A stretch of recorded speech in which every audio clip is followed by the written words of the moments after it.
안녕하세요. 우리나라 속담 중에 이런 말이 있습니다. 콩 심은 데 콩나고 팥 심은 데 팥난다. 저는 이 말이 진짜 말도 안 된다고 생각하는 사람입니다. 같은 부모님에게서 태어난 자식들도 외모, 성격, 가치관 등이 전부 다 다른데 어떻게 자식이 부모님이랑 똑같겠어요? 그러니까 저 속담은 말도 안 되는 거죠. 제가 이렇게도 이 속담을 부정하는 데에는 다 이유가 있습니다. 사실 제가 그렇거든요. 저희 아버지와 저는 완전 다른 사람이고 예전에도 그렇고 앞으로도 더더욱이 아버지와 저는 티끌조차 닮지 않은 사람입니다. 그러고 싶지도 않고 그러면 절대 안 되죠. 제가 왜 이리도 아버지를 싫어하는지 이야기해 보도록 하겠습니다. 저는 경기도 파주에서 태어나고 자란 남자입니다. 어릴 적 같이 살고 있던 가족은 어머니와 아버지, 저, 그리고 할머니, 할아버지였습니다. 저는 4대 독자였습니다.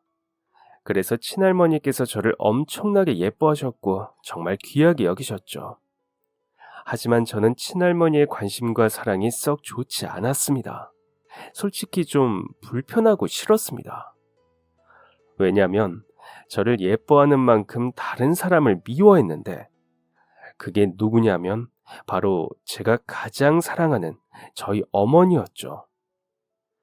저희 어머니와 아버지의 만남은 참 느닷없고 뜬금없는 만남이었답니다. 어머니는 서울에서 살면서 외가댁 장사를 도우며 일하고 계셨답니다.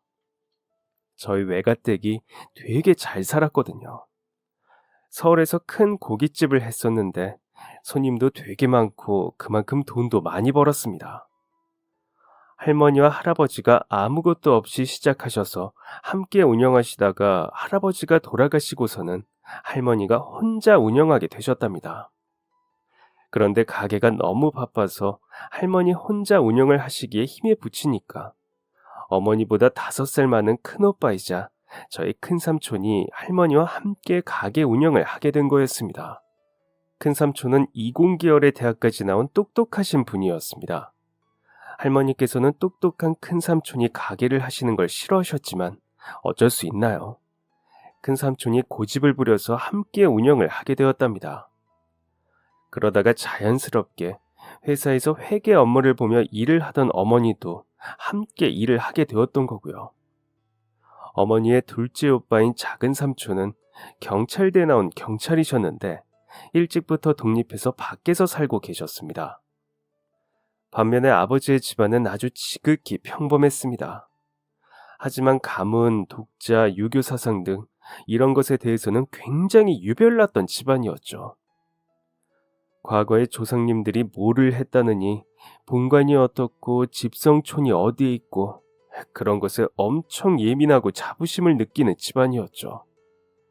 뭐 아무렴 좋다 이겁니다. 조상님들과 가문의 전통을 지키자는 마음이니까요. 하지만 아버지의 집안은 유독 그게 심했고 경제력이 안 되는데도 자꾸 이것저것 돈을 써가면서 하려고 했답니다. 새해면 모여야 되고 연말에도 모여야 되고 명절에도 모여야 되고 모이는 것도 한두 사람이 아니니까 집안 여자들만 고생하고 돈은 돈대로 쓰는 일이었다죠. 이런 집안의 아버지는 말 그대로 한량처럼 살았답니다. 제가 4대 독자니까 아버지는 3대 독자였잖아요.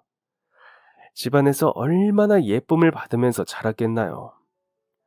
아버지 위로 누나 둘이 있습니다. 제게는 고모들이죠. 고모들이 밥 메어서 벌어다 주는 돈으로 참 해프게도 살고 놀러 다녔다고 했습니다. 그런 아버지가 하필이면 저희 외갓댁이 하는 고깃집에 가게 된 것이었습니다. 그리고 어머니한테 첫눈에 반해버리고 말았죠. 그날부터 아버지는 그 고깃집 근처를 계속 서성거렸답니다. 사람들이 드나드는 입구에서도 서성거리고 주방 뒤쪽에 쪽문에 가서도 서성거리고 밤낮 할 것 없이 죽을 치고 있었다더라고요. 순진한 저희 어머니는 이 남자가 나를 정말 좋아하나 보다라고 생각했고 아버지의 바램대로 두 분은 연인이 되었답니다. 연인이 되고서 아버지는 어머니에게 경제력을 과시했답니다. 어머니는 그런 건 아무렴 상관없었지만 계속 집안이 어떻고 밭이 몇 평이고 했다더라고요. 어머니가 나중에 돌이켜서 생각해 보니까 실제로는 아버지가 잘 사는 편이 아니고 어머니가 잘 사니까 혹여나 결혼을 안 해줄까봐 그랬던 것 같다고 하시더라고요.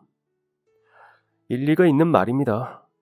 저희 아버지 거짓말은 선수급이고 자존감도 되게 낮은 사람이거든요.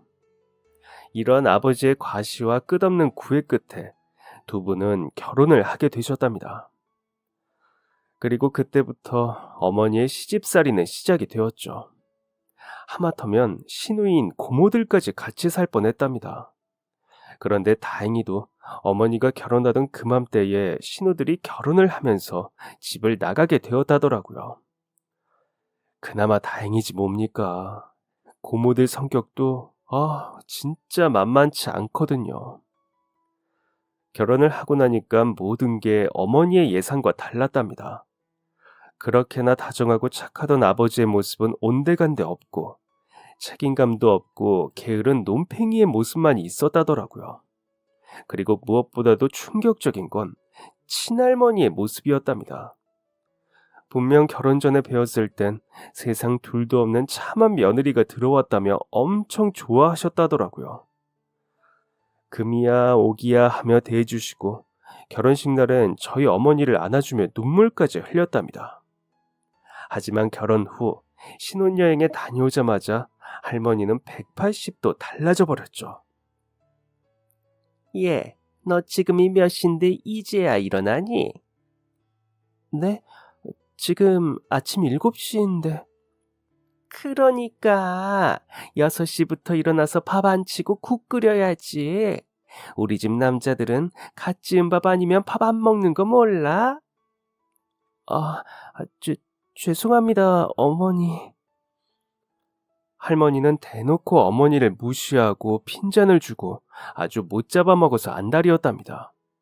아버지는 그걸 보고 나 몰라라 했고요. 하기사 집에 잘 붙어 있지도 않는데 신경이 났을 겨를이 있었겠어요. 할머니는 어머니의 모든 걸 싫어했답니다. 머리가 너무 검다면서 싫어하고 없어 보이게 왜 이렇게 말랐냐고 싫어하고 목소리가 작다고 싫어하고 인기척 없이 나타난다고 싫어했대요. 말로만 듣던 시집살이인가 싶었던 어머니는 너무 서러웠답니다. 그런 일을 겪게 될 줄은 전혀 모르셨겠죠. 그런데 서울에서 파주로 가서 살게 된 거였으니까 주변에 어디 말할 곳도 없고 지금이야 서울이랑 파주가 가까워서 차로 쉬 오간다지만 옛날엔 그게 아니었으니까요.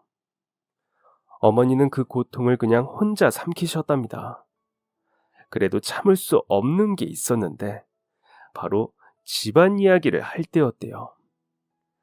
친할머니는 하다 어머니의 집안까지 비난을 하기 시작한 거죠. 아버지 없이 자라서 그런가 애가 뭐가 맹하다니까. 이래서 부모가 다 있어야 돼. 식당에서 돈 좀 벌면 뭐 하냐고. 그렇게 돈 버는 거 하나도 안 부럽다. 자고로 집안이 뼈대가 있고 전통이 있어야 하는 거지. 제 오빠만 봐도 얼마나 능력이 없으면 대학을 나와서 거기서 그러고 있겠어. 얼마나 자존감이 낮고 저희 외가댁이 부러웠으면 그랬을까요? 다 자격지심에서 나오는 소리였겠죠. 그러면서 외할머니가 어머니에게 보내주는 돈은 좋다고 홀랑 가져가서 썼답니다. 아버지가 한량처럼 사니까 집에 돈이 항상 부족했다더라고요. 그걸 알게 된 외할머니가 매달 생활비를 보내줬답니다. 딸 자식 없게 살고 하고 싶지 않다면서요. 그렇게 시집살이를 버티던 중 어머니는 저를 임신하게 되셨습니다. 예, 너 그의 아들 맞지? 그걸 제가 어떻게 알아요, 어머니? 만약 딸이어봐, 가만 안 둘 줄 알아. 어머니, 무슨 그런 말씀을... 내가 잘못된 말 했니? 그럼 넌 3대 독자 집에 오면서 그 정도 각오도 안 하고 온 거야? 어머니가 임신하기 전부터 할머니는 아들 낳는 방법을 귀에 딱 찌가치도록 말해주었답니다. 심지어는 부적까지 써왔다고 하더라고요. 임신 후에는 하루에도 몇 번씩 아들이냐 딸이냐 고기가 당기냐 과일이 당기냐 배가 널쩍한 것 같다 둥근 것 같다 하면서 어머니를 숨막히게 했답니다. 그러다가 임신 중기가 좀 지나고서 병원에서 넌지시 아들이라는 것을 알려주었고 그때부터 할머니는 또 바뀌었다더라고요. 아이고, 장하다, 장해. 이 안에 4대 독자가 들어있다니. 내가 다 감격스럽네. 얼른 나와라, 우리 손주. 그래, 아들을 낳으면 시집살이에서 좀 편해지겠구나라고 어머니는 생각하셨답니다. 아기 낳기 직전까지 친할머니가 어머니를 엄청 챙겨주었답니다. 병원에도 항상 같이 가주고 먹고 싶은 건 뭐냐고 물어보고 다 사주고 그랬다더라고요. 하지만 아버지는 자기 자식이 태어나는데 관심 있는 둥 마는 둥 했고요. 아무튼 그렇게 어머니는 건강하게 저를 품어주셨고 10달을 꽉 채워서 17시간의 진통 끝에 4kg가 넘는 저를 낳으셨습니다. 고생 끝에 나온 저를 보고 어머니는 너무 기쁘셨대요. 할머니와 할아버지, 아버지도 피덩이인 저를 안고 무척이나 예뻐했답니다. 그리고 어머니의 암흑 같은 날들은 다시 시작이 되었죠. 어머니는 저를 낳은 뒤 할머니의 시집살이는 다시 시작이 되었답니다. 예, 밥상 꼬라지가 이게 뭐니? 뭘 먹으라는 거야, 말라는 거야? 죄송해요, 어머니. 그런데 저 대준이 낳은 지 이제 일주일 되었어요. 조금만 쉬면 안 될까요? 뭐? 예, 나는 그 옛날에 애를 셋이나 낳고서 애 낳은 바로 다음날 판매로 나갔어. 너는 참 편하게 시댁에 살려고 그런다. 어떻게 그렇게 버르장머리가 없니? 애비 없이 자라서 그래? 어머니가 저를 낳고 하루도 울지 않은 날들이 없었답니다. 이제 아이까지 낳았겠다 볼장 다 봤다는 건지 할머니의 시집살이는 더욱 가혹했대요. 누군가라도 딱 한 사람만이라도 어머니의 편이었다면 어머니가 조금은 마음이 편했을지도 모릅니다. 하지만 어머니는 철저하게 혼자였고 그 외로움을 혼자서 감당해야 했습니다. 어머니가 한 번은 너무 힘들어서 외가에 가서 운 적이 있었대요. 그때 외할머니랑 삼촌이 화가 많이 나서 당장 집에 들어오라고 했답니다. 그런데 저희 어머니가 그 모습을 보고 어머니 때문에 외할머니랑 삼촌이 마음고생하는 것 같아서 그게 너무 싫어서 그 다음부터는 힘들다는 말을 안 했다더라고요. 가족이 힘든 게 보기 싫어서 그냥 어머니 혼자서 모든 걸 감당하기로 했던 겁니다. 하지만 이내 어머니가 견딜 수 없는 상황이 오고야 말았습니다. 뭐? 또 임신을 해? 어머니가 제 동생을 임신한 것입니다. 그놈의 4대 독자, 4대 독자를 외쳤던 할머니에게 손주가 또 나온다는 것은 상상도 하지 못한 일이었죠. 그게 만약 딸이라면 다행이지만 아들이라면 할머니 입장에선 엄청나게 큰 일이 아닐 수 없었습니다. 임신이 어머니 혼자만의 뜻이 아닌데 할머니는 아버지한테는 한마디를 안 하고 어머니한테만 나무랐다고 하더라고요. 만약 사내 자식이라도 낳아봐. 아주 가만 안 둘 줄 알아.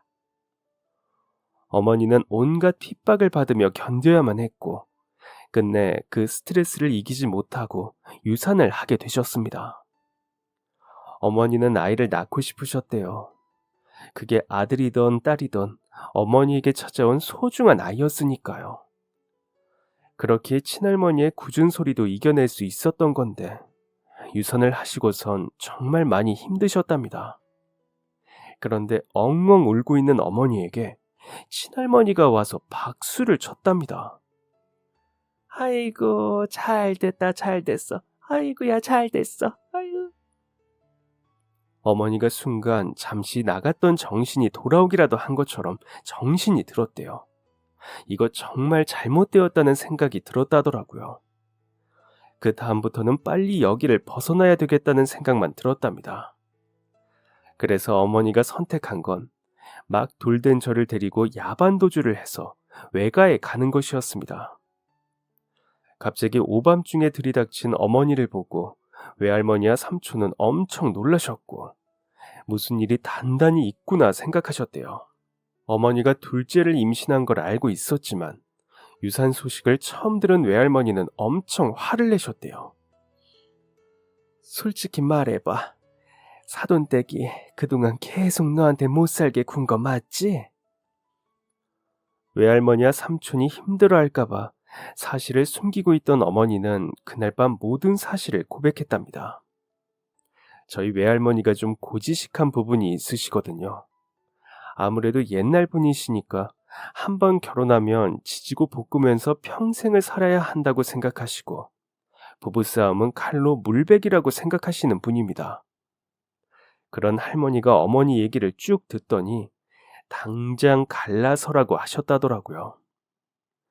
어머니도 다시 그 집으로 돌아갈 마음이 없다고 했고 그 이후로는 전쟁이 따로 없었답니다. 아유, 사돈. 사돈. 나와봐요. 나 좀 봐요. 어머니가 없어졌다는 사실을 알고 나타난 친할머니가 가게까지 쳐들어왔다는 겁니다. 어떻게 이럴 수가 있냐? 왜 잘 사는 며느리를 데려가냐? 내 3대 독자를 이혼한 사람으로 만들 거냐? 가문의 4대 독자는 내놓고 가라며 아주 고래고래 소리를 지르면서 가게 안을 아수라장으로 만들었다더라고요. 그런데 저희 외할머니는 막 소리 지르면서 싸우는 분이 아니에요. 묵직한 한 방으로 보내버리시는 분이죠. 외할머니는 친할머니가 뭐라고 하던 말던 가만히 듣고 있다가 갑자기 주방에 가셔서는 야채 씻은 물 담긴 양동이를 가지고 오시더니 그대로 친할머니한테 부어버렸답니다. 진짜 순간 가게가 다 조용해졌대요. 손님들도 직원들도 저랑 어머니도 모두 다 너무 놀라서 그대로 얼음이 되어버린 거였죠. 그때 저희 외할머니가 이렇게 말씀하셨답니다. 당신 같은 여자한텐 새물도 아깝네. 썩 꺼져. 친할머니는 정신 나간 여자처럼 소리를 고래고래 지르다가 사라졌답니다. 그 다음부터 친할머니는 나타나지 않았대요. 그런데 이번엔 아버지가 찾아오기 시작했다더라고요. 장모님, 제가 정말 죽을 죄를 지었습니다. 제가 남편 노릇을 잘 못했어요. 정말 죄송합니다. 늦었지만 이제라도 제대로 된 남편 노릇, 아빠 노릇 하면서 살고 싶어요. 부탁 좀 드리겠습니다. 제발 우리 집사람이랑 우리 아들 돌려보내주세요. 절대 안 되네. 어느 정신 나간 부모가 거길 다시 보내. 장모님, 제가 잘하겠습니다. 네? 제발요. 저 집사람 정말 사랑해요. 아버지는 일주일에 한두 번 정도 찾아와서는 그렇게 애원을 했답니다. 저희 외할머니의 마음이 절대 꺾이지 않을 거라는 걸 알게 된 아버지는 이번에는 어머니를 찾아가기 시작했습니다. 아이한테는 아빠가 있어야 하지 않겠냐, 한 번만 믿어주라등 정말 끈질기게도 구애를 했다더군요. 저희 어머니는 절대 마음을 안 주려고 했답니다. 그런데 예상치 못한 사고가 나게 되었대요. 바로 친할머니와 친할아버지가 사고로 돌아가신 거였죠.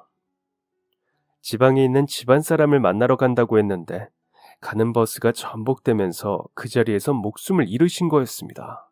상황이 이렇게 되다 보니까 어머니 마음이 약해졌다더라고요. 상주 노릇하는 아버지 보니까 가여워 보여서 옆에 좀 있어주고, 그러다 아버지 좀 다독여주고, 아무튼 아버지가 너무 불쌍해 보였대요. 그래서 어머니는 다시 한번 아버지한테 기회를 주기로 했답니다. 이번엔 아버지가 어머니 집에 들어와서 친정살이를 하게 된 것이었죠. 어머니가 외할머니한테 아버지 받아줘도 되냐고 물으니까 외할머니가 한마디 하셨다더라고요. 아휴, 네 팔자다. 아휴.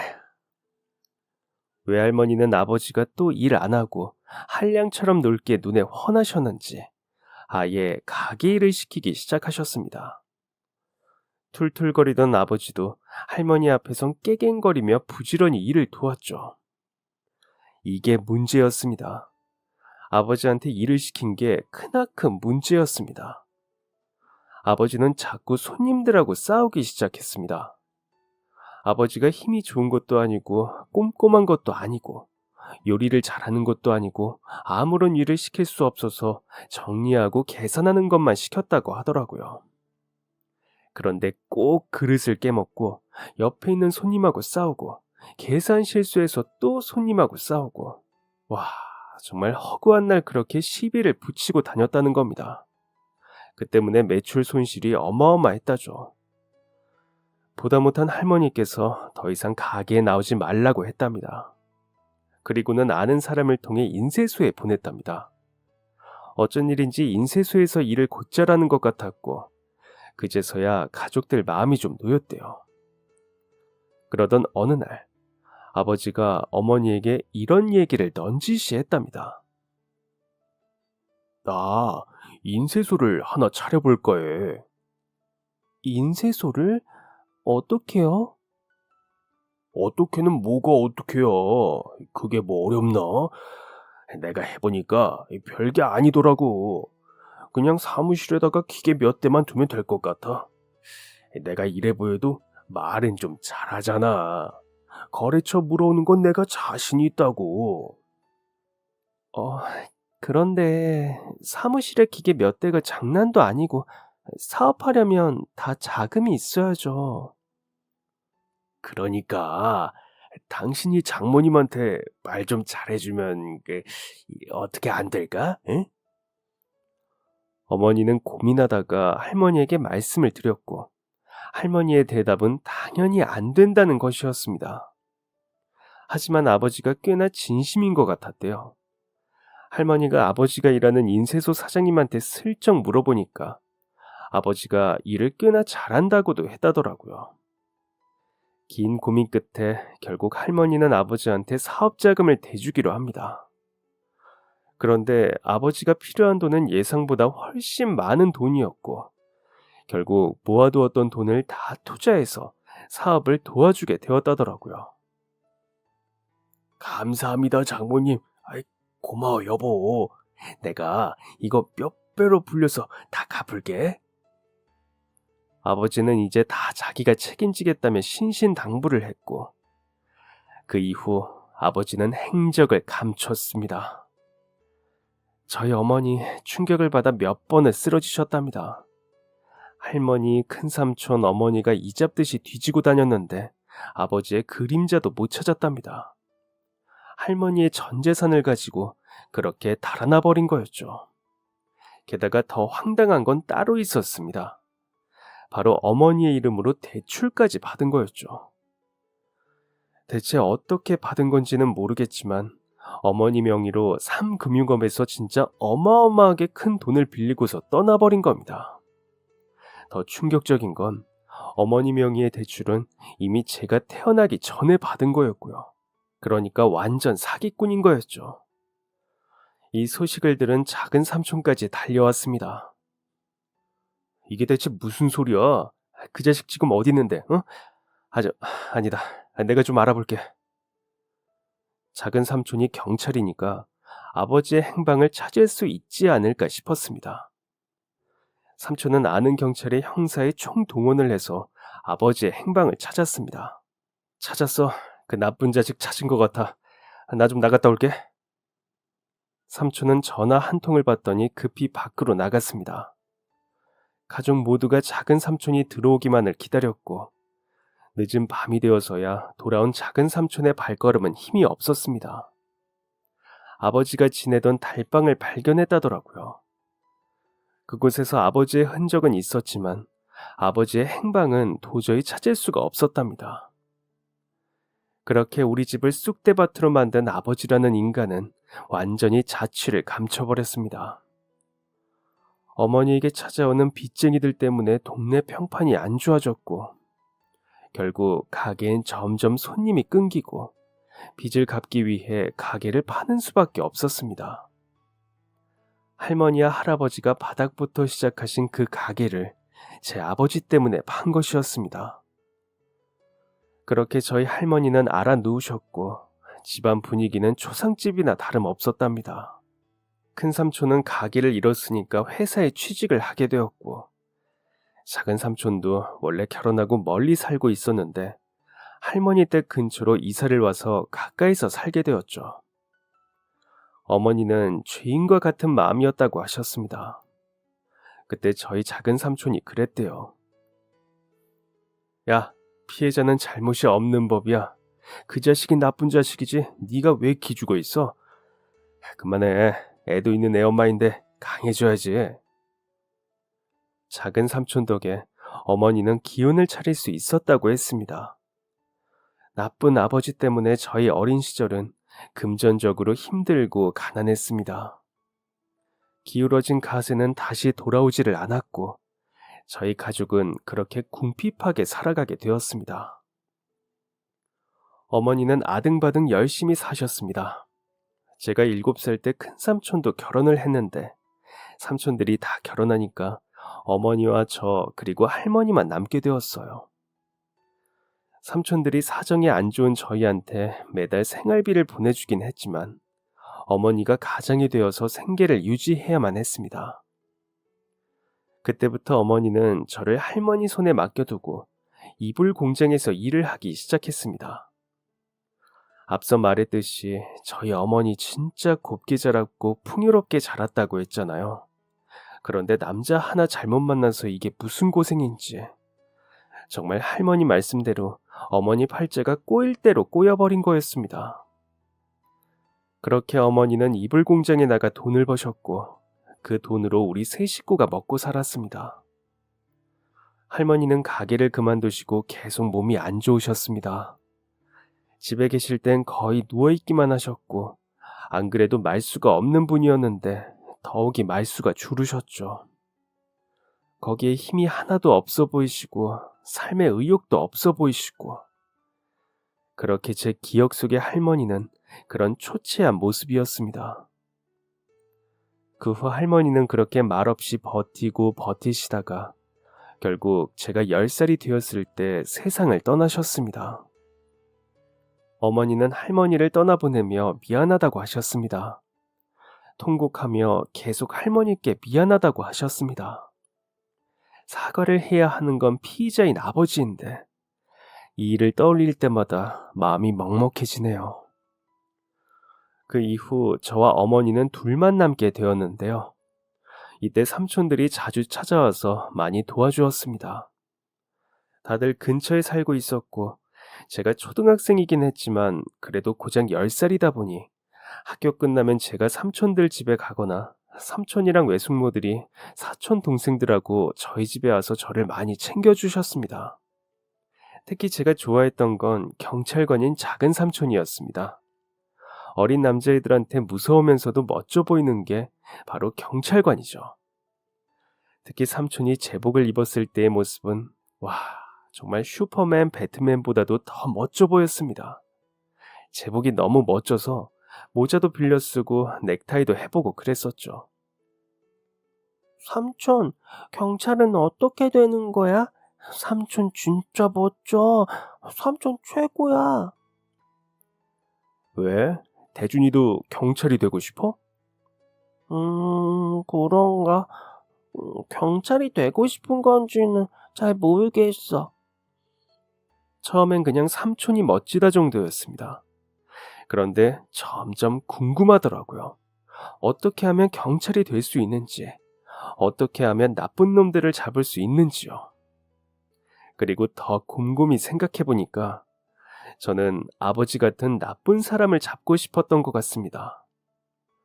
아버지가 우리 가족들에게 했던 행동들이 너무 충격적이었고 그 결과 많은 사람들을 너무 힘들게 만들었기에 저는 그런 나쁜 사람들을 감옥에 잡아놓고 착한 사람들만 모여서 살면 참 좋겠다고 생각했던 적이 여러 번이었습니다. 그렇게 저는 경찰을 꿈꾸게 되었습니다. 그때부터 맨날 경찰놀이하고 길에서 경찰 아저씨만 보면 경례하고 다니며 아주 경찰놀이 제대로 했더랬죠. 그리고 저의 꿈을 제일 많이 응원해 준 건 바로 경찰인 작은 삼촌이었습니다. 대준아, 삼촌이 봤을 땐 말이야. 우리 대준이는 엄청 멋진 경찰이 될 것 같아. 삼촌이 경찰이라서 눈썰미 좋은 거 알지? 응? 삼촌 눈은 아주 정확해. 진짜? 아싸, 너 경찰 된다. 작은 삼촌은 제가 꼭 경찰이 될 거라면서 공부를 열심히 해야 한다고 했습니다. 그럼 저는 쪼르르 큰 삼촌한테 가서 공부를 배우고는 했죠. 큰 삼촌이 공부를 가장 잘하셨거든요. 도움을 주는 삼촌이 두 분이나 있어서 어찌나 든든하고 행복했는지 모릅니다. 그런데 제가 12살 때 큰 삼촌이 회사에서 지방으로 발령이 나게 되었습니다. 저의 든든한 삼촌 중 한 명이 저와 멀어지는 순간이었죠. 서울에서 먼 곳으로 간다고 했고 외숙모랑 사촌 동생들까지 모두 함께 지방으로 내려가게 되었습니다. 많이 아쉬웠지만 그래도 제게는 작은 삼촌이 있었습니다. 또 작은 삼촌의 아이들이 저와 나이대가 비슷하거든요. 작은 삼촌이 어머니보다 1년 일찍 결혼을 하고 아이도 1년 일찍 낳았기 때문에 저보다 1살 많은 사촌 형이 있었고 또 저보다 1살 어린 사촌 여동생도 있었습니다. 그래서 더 삼촌 집에 자주 갔죠. 집엔 어머니도 없고 혼자 있어야 하는데 삼촌 집에는 형이랑 동생이 있으니까 같이 놀 수 있어서 너무 좋았거든요. 어떤 날은 어머니도 퇴근하고 집에 안 가고 삼촌네로 오기도 하고 마치 같이 사는 한 가족처럼 그렇게 재밌게 지냈었습니다. 하지만 그 즐거움도 오래가지 못했죠. 저희 작은 삼촌은 정말 정의로운 마음을 가진 분입니다. 위험한 순간이 오면 그냥 몸부터 나가는 사람이었죠. 그래서 외숙모랑 어머니가 엄청 혼내기도 했습니다. 여보, 진짜 조심 좀 해. 이게 대체 몇 번째야? 무슨 형사도 아니고 경찰이 왜 이렇게 많이 맞고 다니냐고. 몸에 상처랑 멍이 도대체 몇 개야? 그래 오빠, 몸 좀 사려가면서 일해. 언니하고 애들도 있는 사람이 그렇게 무대뽀로 뛰어들면 어떡해. 그럼 삼촌은 배시시 웃기만 하고 조심하겠다는 말은 절대 안 했습니다. 삼촌이 제게 항상 하던 말이 있었거든요. 경찰이 어떤 순간이든지 범인을 잡고 시민을 지켜야 한다고요. 저희 삼촌의 철학 같은 거였나 봅니다. 하지만 그 철학 때문에 결국 일이 터지고야 말았습니다. 삼촌 근무지에서 계속해서 강도 사건이 일어나고 있었습니다. 일주일에 한두 번꼴로 꼬박 한 달을 그 강도범을 잡으려 애썼다고 하더라고요. 강도는 여자건 남자건 노인이건 할 것 없이 금품을 갈취했답니다. 사건이 연쇄적으로 일어나자 형사들이 사건을 맡았다고 하더라고요. 그러던 중 강도 사건이 또 일어났고 현장을 목격한 목격자의 신고로 형사들하고 삼촌이 그리고 관할 경찰들하고 다 출동을 하게 되었답니다. 삼촌은 그때 순찰 돌고 있었는데 마침 사건 현장 근처였던지라 바로 출동을 할 수 있었대요. 범인과 대치하던 중 범인이 흉기를 휘둘렀고 삼촌은 범인이 휘두른 흉기에 맞고 그 자리에서 순직하셨답니다. 몸살이라고 너만 경찰이냐고 하던 외숙모와 어머니의 말을 안 듣던 삼촌은 결국 우리들의 곁을 떠나고 말았습니다. 작은 삼촌이 떠난 후 외숙모와 사촌형, 동생은 외숙모의 부모님이 계신 고향으로 내려갔습니다. 아무래도 타지에서 혼자서 아이 둘을 키우기란 쉽지 않았을 겁니다. 간간히 어머니에게 연락이 왔는데 부모님의 일을 도우며 잘 살고 있다고 하더라고요. 참 다행이라고 생각했습니다. 그날 이후로 어머니는 제가 경찰을 꿈꾸는 것을 못마땅해 하셨습니다. 학교에서 매년 신학기가 되면 생활기록부 같은 거 적어서 내잖아요. 그때 장래희망 적는 곳에 저는 매년 경찰이라고 적어서 냈는데 어머니는 항상 회사원이라고 적으셨습니다.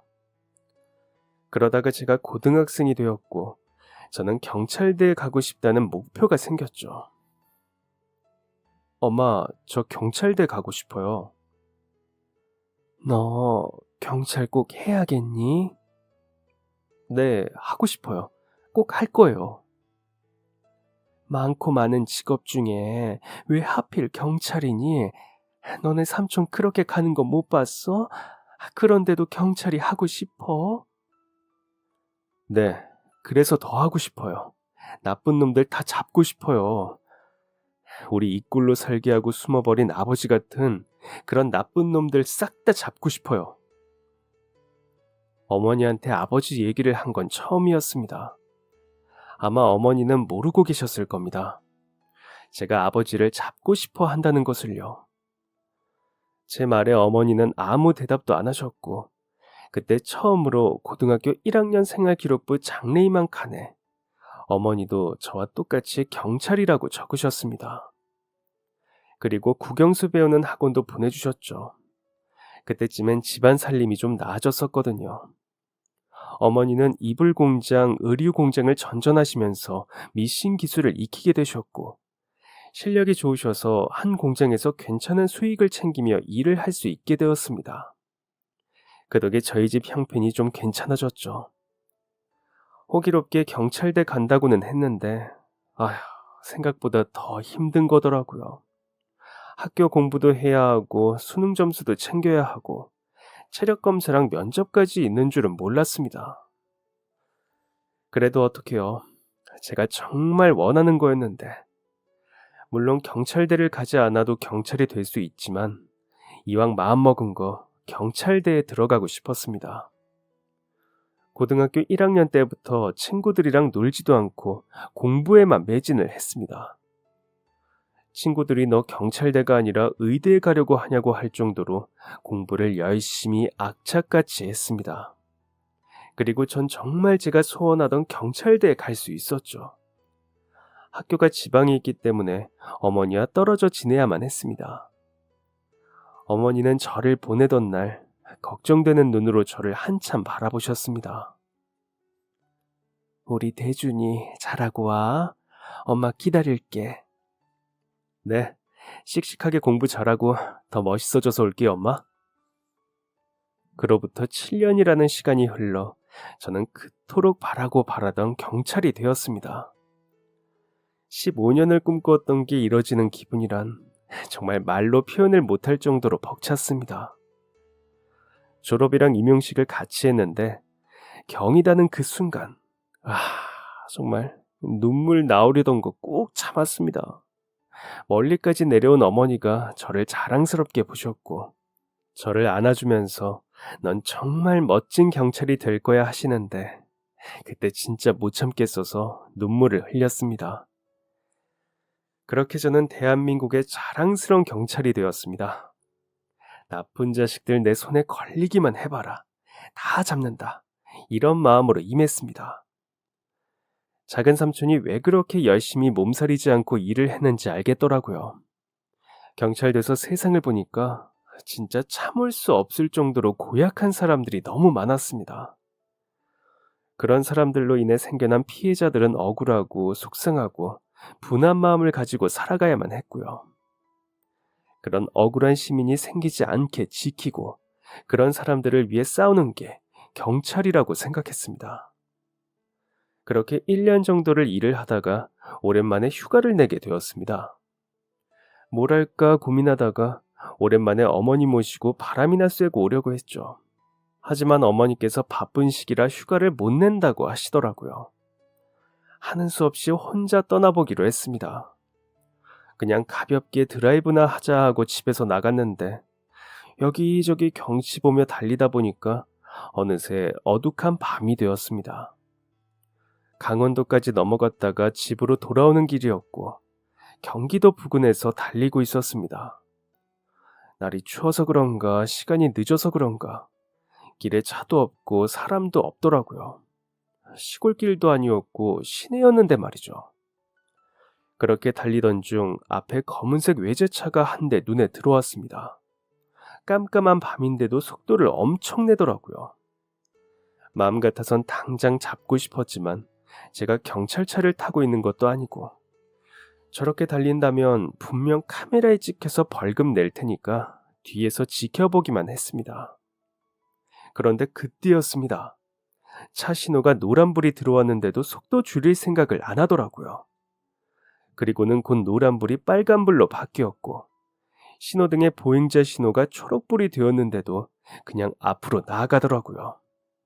잠깐 주춤하는가 하더니 그냥 앞으로 나갔습니다. 그때였습니다.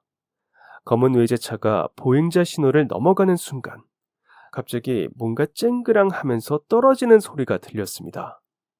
뭔가 싶어서 창문을 내려서 그쪽을 쳐다봤는데 한 할머니께서 신호를 건너려다가 차에 부딪히고 들고 계시던 쇠로 된 지팡이를 떨어뜨리는 소리였습니다.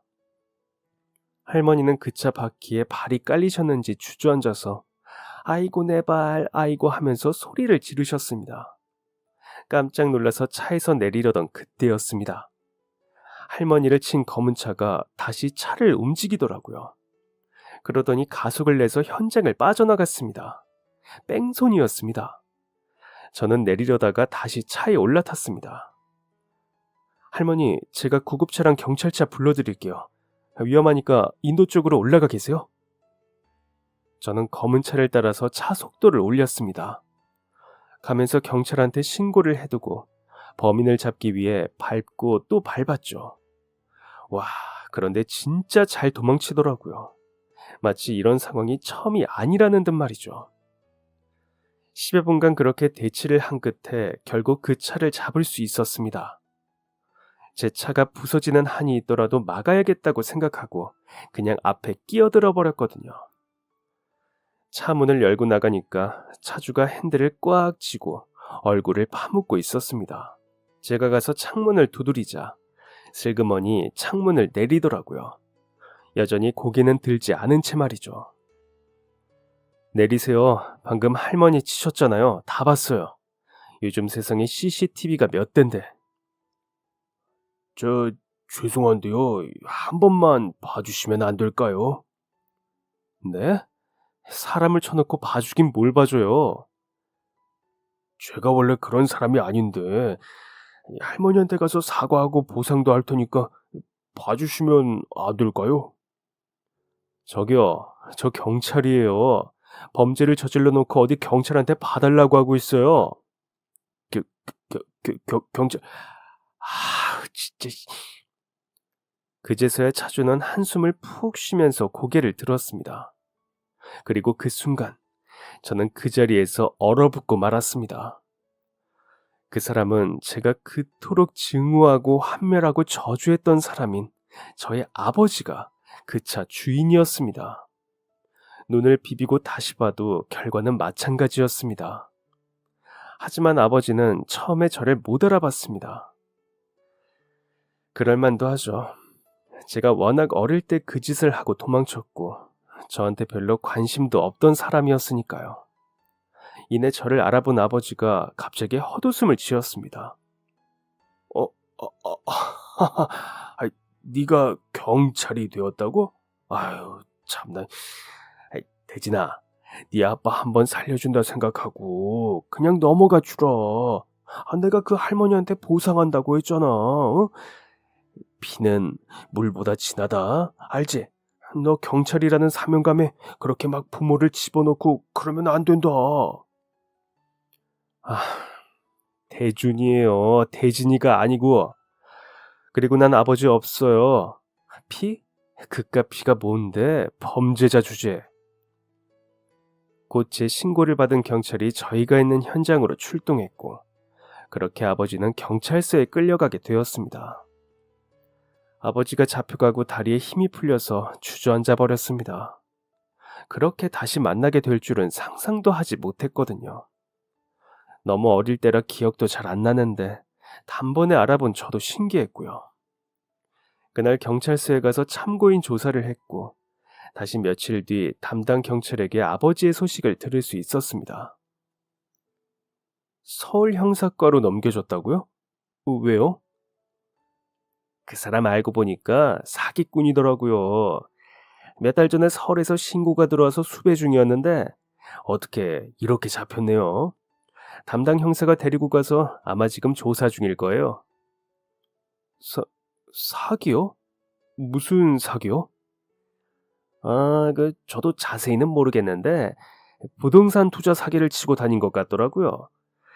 그 돈으로 서울에 큰 아파트도 한 채 있고, 그 사람 타던 차도 외제차인 거 보셨죠? 그런데 사기당한 사람들이 한두 명이 아닌가 봐요. 그 중에 변호사 사모님도 있다던데, 아휴, 아마 그거 다 털리고 형도 살지 않을까요? 이번엔 제가 헛웃음이 나오더라고요. 우리 집 재산을 탈탈 털고 가서 했다는 짓이 고작 사기라니. 게다가 그 돈으로 잘 먹고 잘 살았다니 웃어야 할지 울어야 할지 모르겠더라고요.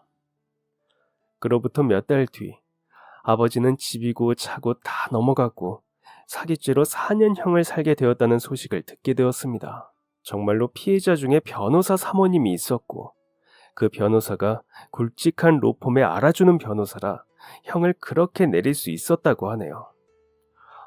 그리고 저한테 잡혔을 때 뺑소니 사고를 냈잖아요.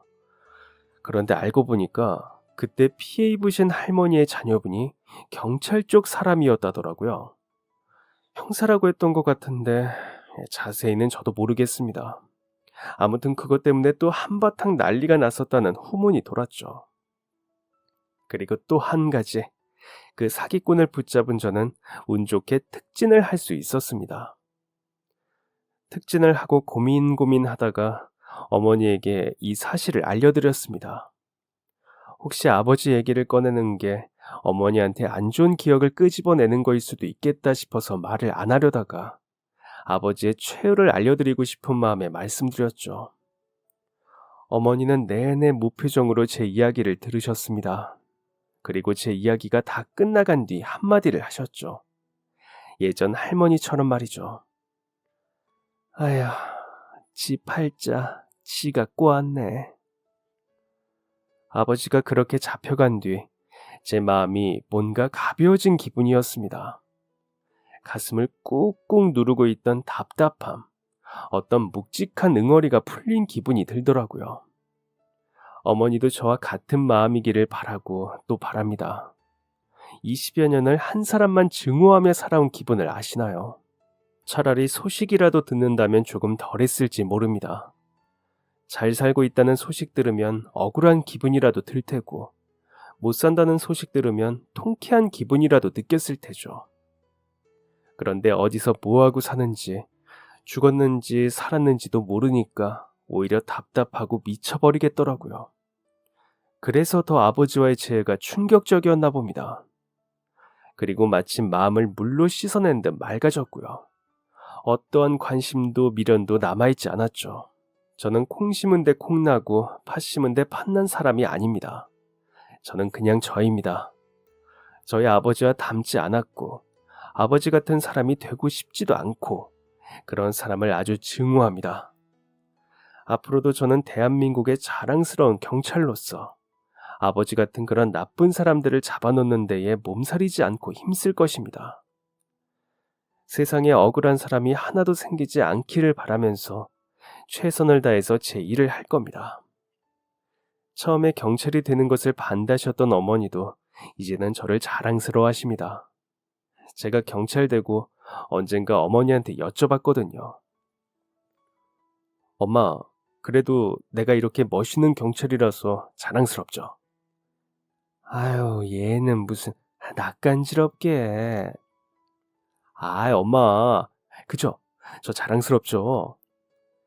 대준아, 나는 단 한 번도 네가 자랑스럽지 않은 적이 없었어.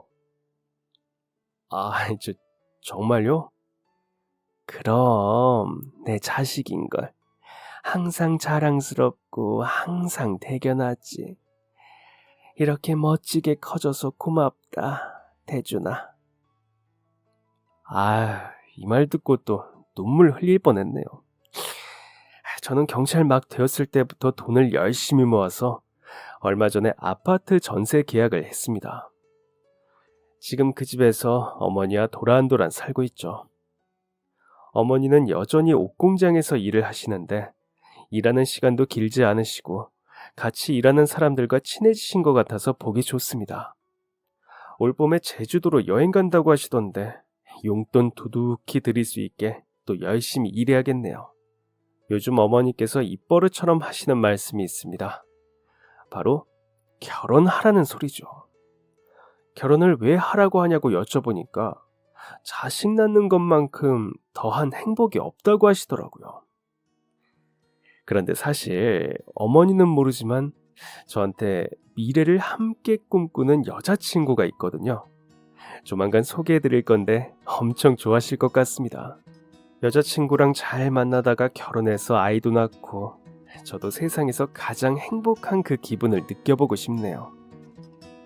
시댁살이하고 이혼하고 아버지한테 사기당하고 친정이 쫄딱 망하는 동안 정말 고생 많이 하시면서 저를 이때까지 키워주신 어머니께 감사의 말씀 올리며 우리나라의 시민들 제가 끝까지 지킬 것을 다시 한번 약속드리면서 이만 글 마치겠습니다. 그럼 지금까지 사연 들어주셔서 감사합니다. 사연이 재미있으셨다면 구독과 좋아요 부탁드려요. 감사합니다. 안녕히 계세요.